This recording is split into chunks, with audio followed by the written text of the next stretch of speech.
жизни всегда будет предоставлена возможность духовного роста, к счастью. Потому что если мы что-то отдаем от сердца, с благодарностью, с любовью, наше счастье возрастает. Это проверено. У меня был друг, вот я вижу, был уже, третий друг был. Тоже с 90-х годов на Урале. Тоже умер от болезни. Он жил как монах несколько лет. При храме там, организовали храм. И что же делали там? Он услышал, что освященная пища очищает сердце, освобождает разум. Если просто человек ест освященную пищу, он получает огромное благо. Я знаю на опыте тоже. Собственно, моя практика началась именно с пищи, освященной пищи. Это мой опыт личный. Уникальный был опыт, который перевернул всю мою жизнь. И мы об этом говорили, и он вдохновился. А он был хороший повар. Он решил готовить в храме священную пищу и людям раздавать бесплатно. Вот просто вдохновился человек, знаете.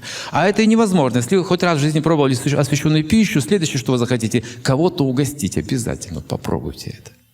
Это подобно тому, как материальный пример. Если вы вот наркотик пробовали, вы сразу ищете товарища, понимаете? Вот тоже попробуй этот вкус. Давай вместе это попробуем. Вот такой духовный наркотик тоже существует. Вот это освященная пища, тут такое счастье, такая чистота, что вы хотите, чтобы кто-то обязательно это тоже испытал. Особенно дорогие для вас люди. Вы сразу хотите им тоже предоставить это. Этот человек стал готовить, рано поднимался там в 3 утра, шел на кухню, там включал и делал хворост. Такие вертушки, знаете, мучные, и в глубоком, значит, фритюре пекутся, потом немножко не сладковатые, хрустящие, в общем, деликатес. Хворост называется в России. Не знаю, как в Москве называется. Тоже хворост делаете сейчас?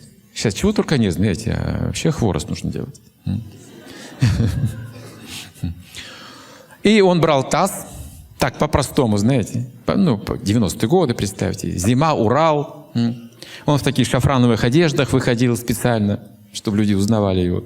И шел на трамвайную остановку.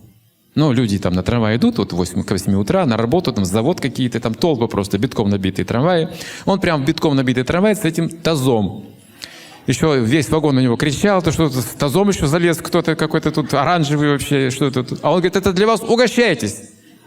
И полвагона чуть не вышли на другой остановке, когда услышали это. Вообще не поняли, что за ненормальный тип вообще. Угощать с утра пораньше, тут люди вообще, кто с похмелья, кто еще, тут кризис, тут, понимаете, зарплату не дают, он хворостом угощает. С ума сошел вообще. Он говорит, да вкусно, сам готовил. Там похрустел, и какой-то там несколько бомжей разделили с ним это все. Это была первая реакция, что люди просто перепугались от этого его предложения. Но он стал каждое утро ходить с этим тазом на этот трамвай. Через месяц трамвай не едет никуда. Это подожди, он сейчас придет. Он всегда в это время приходит. О, уже бежит. Сейчас, подожди, секунду. Он уже стоит. Иди сюда. Этот таз просто разметали сразу же. То есть все, люди стали доверять, что это хорошо, чувствовать, общаться с ним. Все его уже знали. Я говорю, слушай, а где ты берешь деньги-то? Ты же не работаешь. Ты же...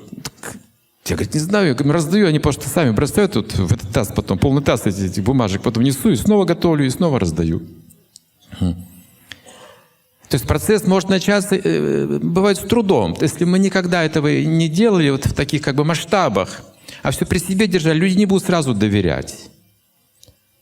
Но постепенно вы увидите, что доверяют не только вашим физическим усилиям, а доверяют вашим словам, вашим мыслям.